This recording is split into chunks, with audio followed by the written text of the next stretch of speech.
Empezamos a grabar. Buenas noches. Bienvenido a esta clase, última clase de corrosión antes del examen del 2 de diciembre, ¿no? Vamos a ver seguir viendo sobre los tipos de corrosión, ¿no? Vamos a seguir identificando sobre los tipos de corrosión. Entonces, nosotros estábamos viendo, y como han visto ustedes también con la actividad que han hecho, que tenemos diferentes tipos de corrosión, ¿no?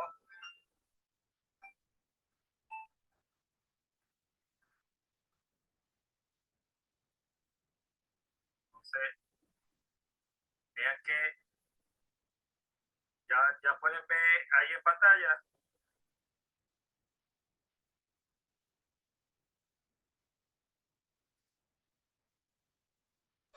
Sí, podemos ver la imagen, profesor. Ok, está bien, entonces sí, porque a veces tarda un poquito en ver la imagen, ¿no?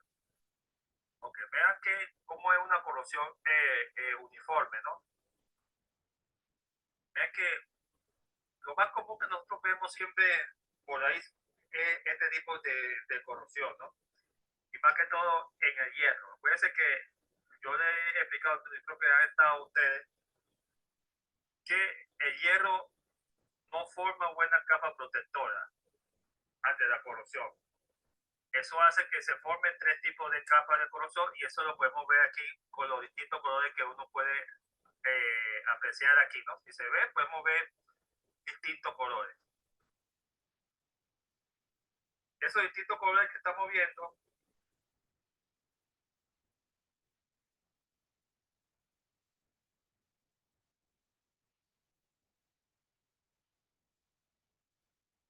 es lo que son la forma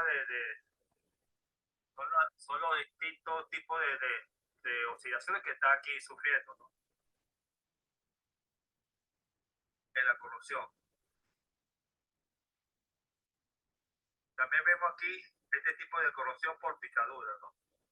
Vean que la corrosión por picadura es un tipo de corrosión que se da en un punto. Y cuando nosotros aproximamos más a la profundidad, este tipo de corrosión se expande mucho, ¿no? Como que un pequeño hueco, pero si tú quitas un pedazo de material, por dentro está todo consumido, ¿no? El material. Y aquí tenemos otro tipo de corrosión intersticial, que vendría a ser este tipo de corrosión. Eso se produce mucho en los sistemas de fluido, ¿no?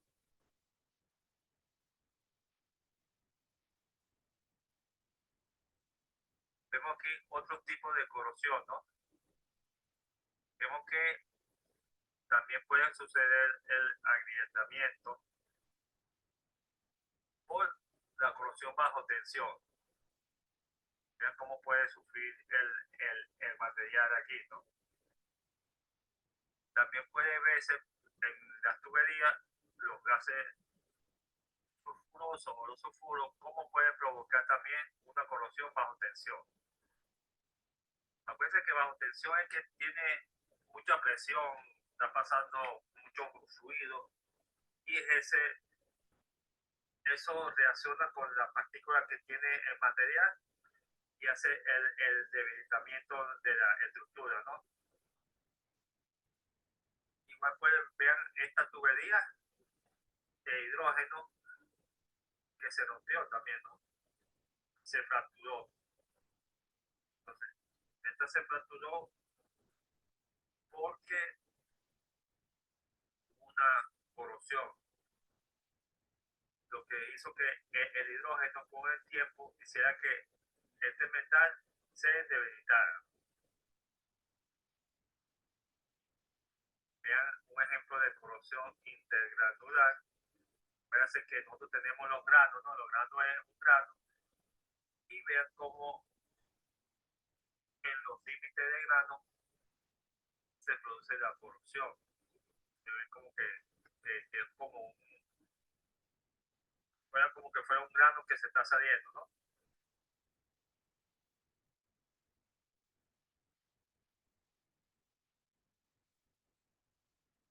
Entonces, vamos a ver cada uno un ejemplo. Vean que nos dice la corrosión uniforme, ¿no? Vean que este tipo de corrosión se produce en todo el material.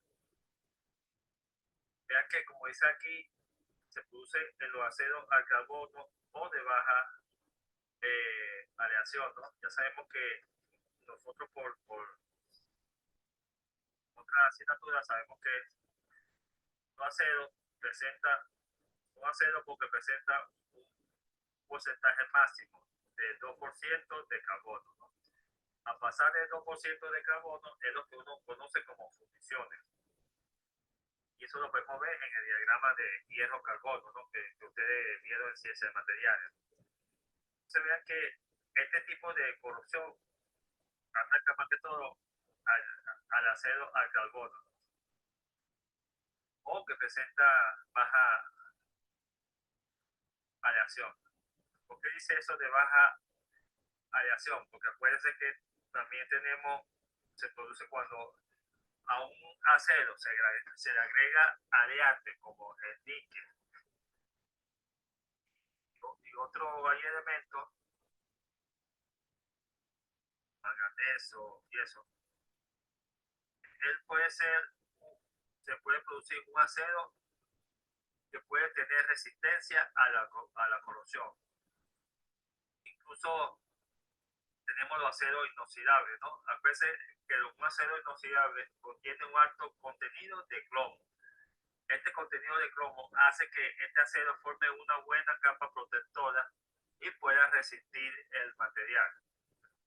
Entonces vean que aquí, en cambio, cuando tenemos un acero al carbono y con poco aleante, esto hace que el acero que se está formando forma capas débiles de óxido. Este óxido produce que se puede producir y degradar y produciendo distintos tipos de corrosión. Entonces vemos que cómo podemos medir esta corrosión uniforme, cómo se forma. Ven que se forma más que todo en los medios marinos, ¿no? O un entorno corrosivo.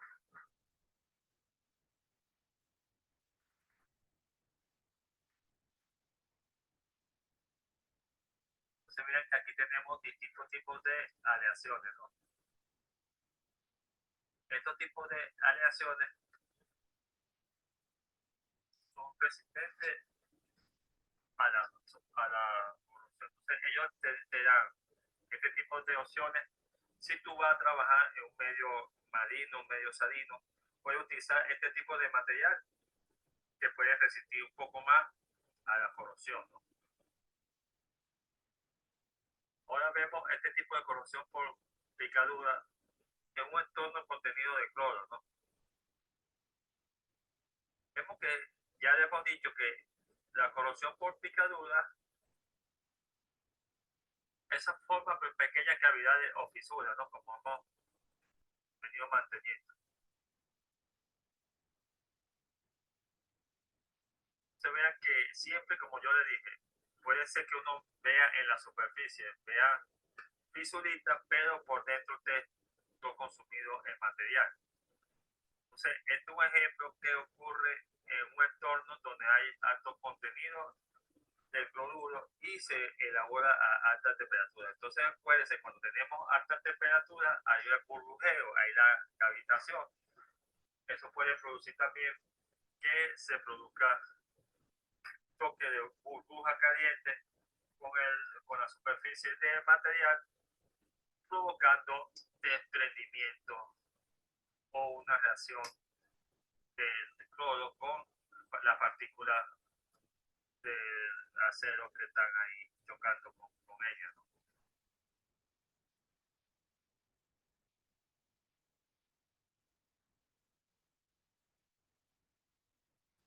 Una tabla que nos explica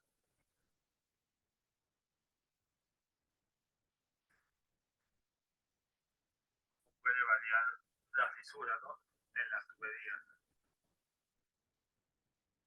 dependiendo de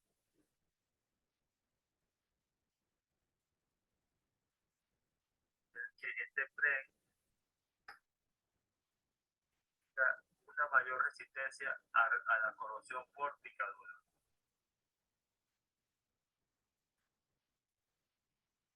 Entonces, como vean lo que le dice, recomienda a ellos que para evitar este tipo de corrosión, lo que tenemos que hacer es seleccionar una buena aleación, ¿no?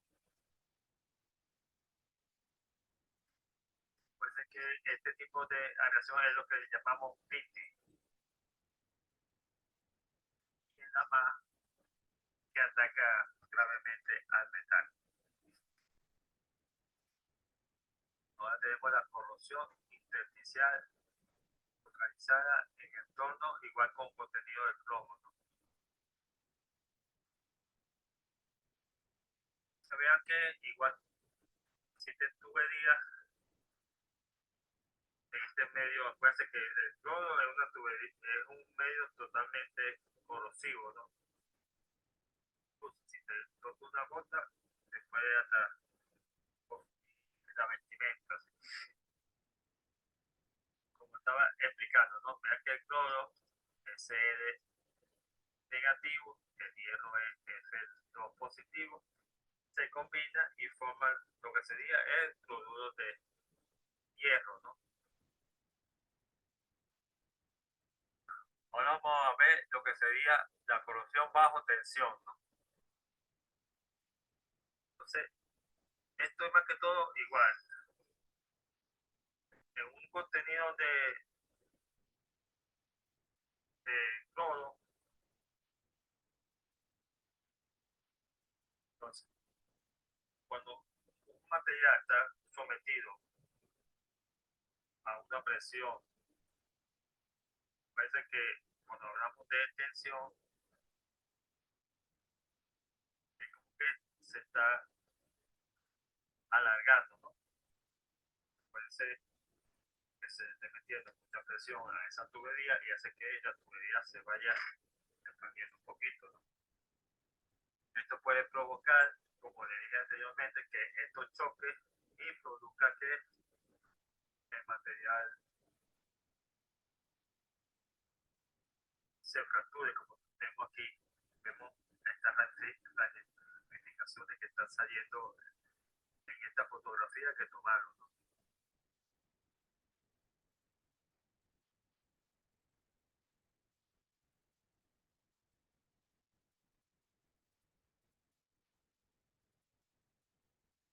Entonces vemos aquí estos tipos de corrupción. Tenemos las tablas. Igual que el anterior, una aleación que podemos utilizar para protegernos la corrupción y puede aguantar mayor tiempo, ¿no? Entonces, vean aquí que este tipo de corrupción está sometido a una presión de hidrógeno y provocó un poquito de corrosión en el material.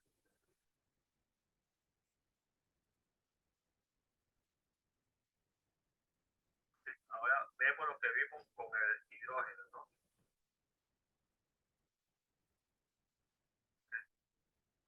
Parece que tanto la de pega que la profesora se molestó, ¿no?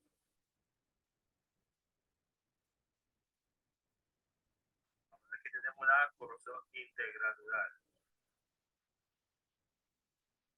Parece que cuando hablamos de grano, nos referíamos a un espacio así completo redondo, ¿no? Esto sería grano. Pero ¿qué pasa? En los bordes de grano, como vamos a pensar aquí, ocurre este tipo de corrosión que puede provocar daño en la estructura del material.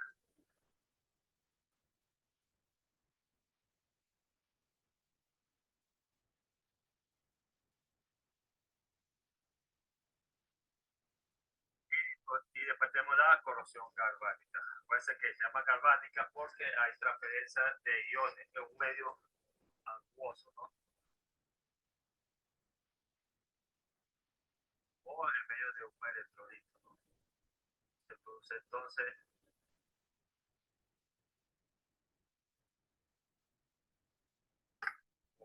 en presencia de electrolitos.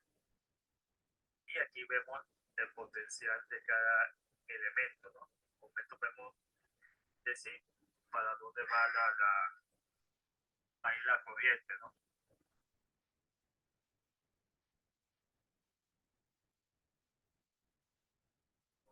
¿Tiene alguna duda con lo que vimos? Sí, profesor. Ajá, dime Andrés. Eh, tengo una duda. La corrosión intergranular, que es esa que como que llega a las moléculas del acero, ¿no? Como si fuesen granos. ¿Consiste en que va perdiendo esos granos poco a poco o que se va atravesando o algo así, la corrosión entre esas moléculas? No, no sé si te diste cuenta que como que se está agustando, ¿no? Como que el grano va saliendo. No sé si te diste cuenta que es como que el grano está saliendo. Porque acuérdate que no es uniforme, sino es como que a lo largo de ese, acuérdate que a lo largo del grano, en los límites del grano, es donde ocurre este tipo de corrosión. Es como que él se sale en parte, ¿sí? Ok, profesor. Es lo que sucede ahí en la corrosión.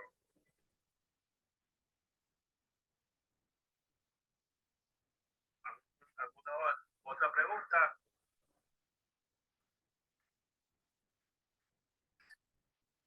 No, profe, ahora no tengo preguntas.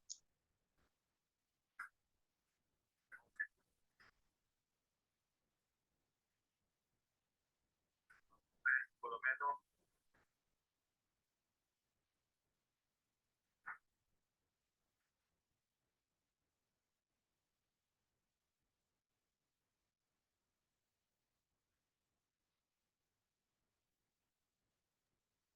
Yo tampoco tengo dudas, profesor.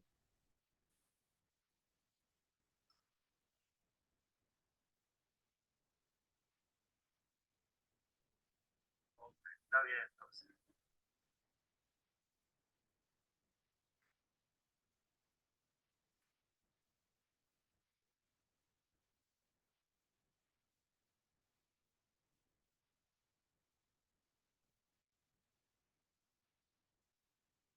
Nosotros vimos esto, lo que es la corrosión, ¿no? Ya vimos lo que es la corrosión, cómo se produce y qué es lo que hace, ¿no? La corrosión.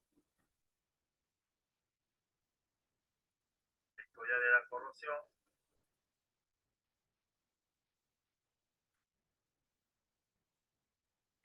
¿Por qué ocurre la corrosión, no? Podemos ver ahí por qué ocurre la corrosión. Este sería como que en un medio acuoso, ¿no? Entonces traten de no confundirse ahí. ¿Qué pasa en un medio que tenemos pura harina?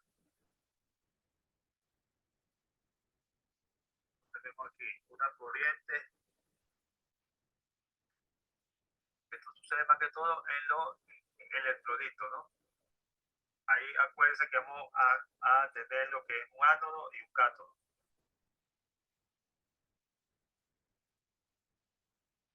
Dependiendo del potencial que tenga el metal, uno va a aceptar y otro va a dar electrones. Entonces ya vimos que en general existen dos tipos de corrosión, química y electroquímica.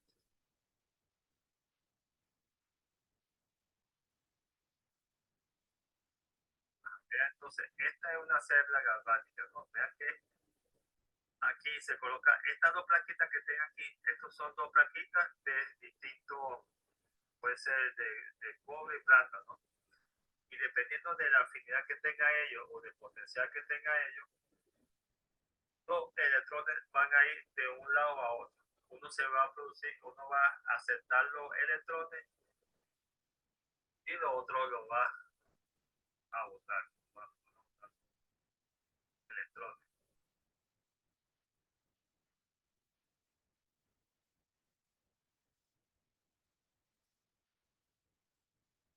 Entonces aquí también tenemos otro tipo de corrosión microbiológica.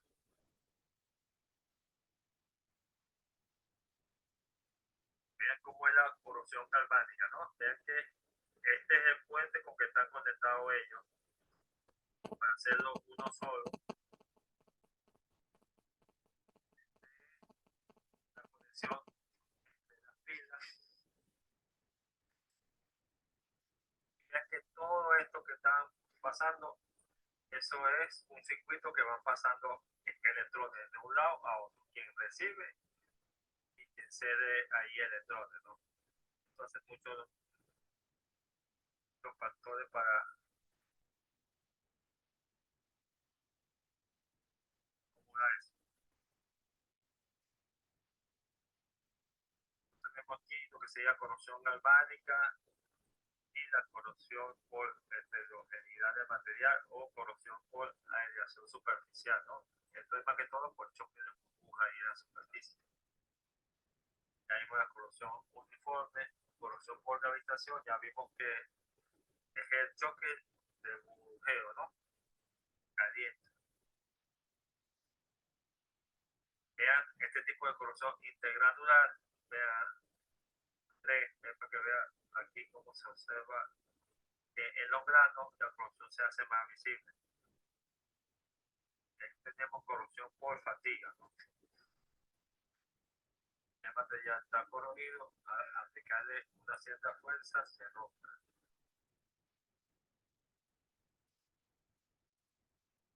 Aquí tenemos corrosión por hendidura, corrosión por picadura. Aquí habla un poquito sobre la protección que vamos a ver en el próximo corte, ¿no? La protección que existe como los recubrimientos, la protección catódica, anódica y los inhibidores. Aquí tenemos una cierta recomendación de qué hay que hacer.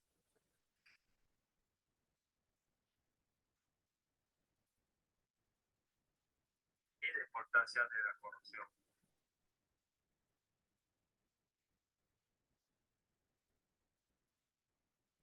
Entonces vemos que esos son más que todo lo que serían los tipos de corrosión. ¿Tiene alguna duda? Anderson.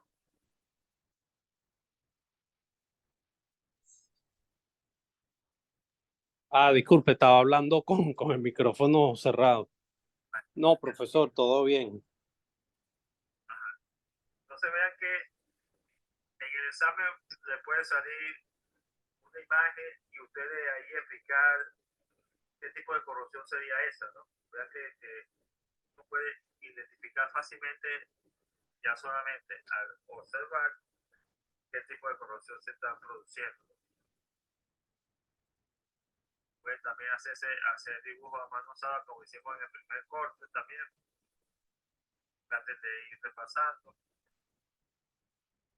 También puede haber preguntas de desarrollo también. Hay bastantes preguntas con que se puede hacer la pregunta de desarrollo. Ya hemos culminado con el segundo corte, a lo mejor es una actividad, pero ya arrancaríamos, si no cierra la plataforma, que ustedes puedan trabajar para enero. Pero en estos 2 años han cerrado la plataforma. Me imagino que en este año también. Okay. Entonces, ¿tiene alguna duda? Adriana. No, no tengo ninguna duda, profesor. De mi parte no tengo. No, profe, de mi parte tampoco. ¿Qué le ha parecido las actividades que se ha mandado en corrosión? Por lo menos haber trabajado la primera actividad y esta actividad de Poutón. En mi caso, profesor, al principio fue un poco lento, pero fue satisfactorio terminar el video.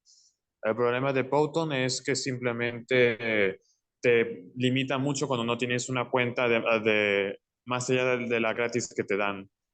Y entonces se complica un poco las cosas, o sea, incluso te limitan el tiempo de duración del video. Pero de resto está bien. Es correcto. Está bien, entonces. Pues, entonces, el sábado espero verlo ahí temprano para evitar cualquier inconveniente, porque no sé por qué dejan todo para última hora y siempre se va la luz, no llegué a tiempo, teniendo un lazo grande para hacer ahí el examen, ¿no? Tiene un lazo para resolver de las 12 del mediodía hasta las 11 de la noche. Casi siempre cuando uno deja algo para última hora, siempre sucede algo. Lamentablemente es así. Son pocas las veces cuando no sucede nada. Gracias por estar aquí en el aula, por enseñar un poquito más de lo que es la corrosión. Ya cuando estén trabajando en póngase una empresa que haga impresiones, porque hay empresas que trabajan con esto, ¿no? Y ellos tienen su aparato para detectar la corrosión de tubería, máquinas, si hay corrosión interna. Y eso lo vamos a ver en el tercer corte, vamos a ver estos mecanismos que se usan para prevenir tanto la corrosión y como para detectarla también. Entonces, le doy las buenas noches antes que se cierre y gracias por participar. Saludos. Buenas noches, profe. Buenas noches, profesor. Gracias por la clase.